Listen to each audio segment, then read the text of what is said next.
আসসালামু আলাইকুম রহমতুল্লাহি ওবরকাতুহ। সুপ্রিয় সম্মানিত দর্শক ও শ্রোতা, আমপারা ধারাবাহিক ক্লাসের আজকে আমরা হাজির হয়েছি 37 নম্বর ক্লাসে। গত 36টি ক্লাস আমাদের চ্যানেলে আপলোড দিয়েছি। যদি আপনি দেখে না থাকেন আর যদি দেখতে চান তাহলে আমাদের চ্যানেলের প্লেলিস্টে গিয়ে আমপারা ধারাবাহিক ক্লাস নামক যে প্লেলিস্ট আছে ওখানে গিয়ে সকল ভিডিও একত্রে দেখে নিতে পারেন। এতে করে অবশ্যই আপনি উপকৃত হবেন ইনশাআল্লাহ। তো আসুন আজকে 37 নম্বর ক্লাসে আমরা সূরা নাজিয়াত শিখব। আসুন ভিডিওটি শুরু করা যাক। বিসমিল্লাহির রহমানির রহিম।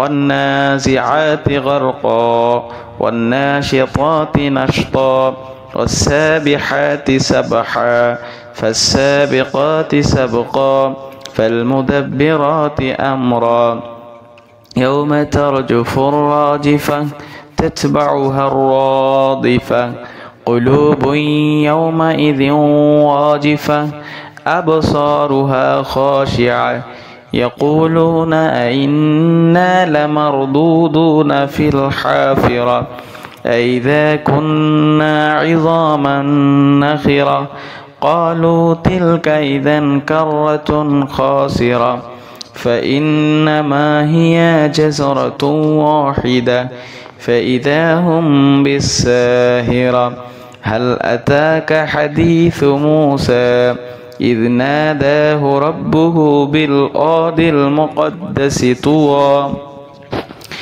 اذهب إلى فرعون إنه طغى فقل هل لك إلى أن تزكى وأهديك إلى ربك فتخشى فأراه الآية الكبرى فكذب وعصى ثم أدبر يسعى فحشر فنادى فقال أنا ربكم الأعلى فأخذه الله نكال الآخرة والأولى إن في ذلك لعبرة لمن يخشى أأنتم أشد خلقا أم السماء بناها رفع سمكها فسواها وأغطش ليلها وأخرج ضحاها والأرض بعد ذلك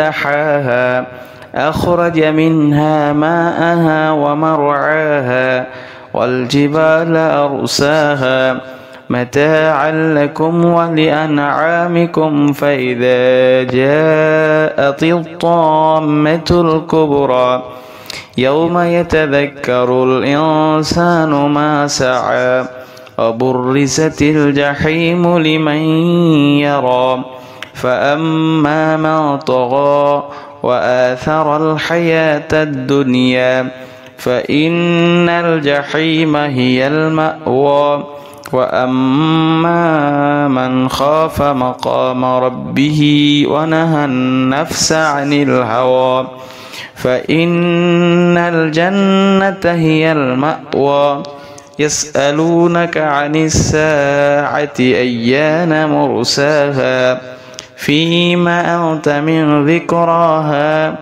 إلى ربك منتهاها إنما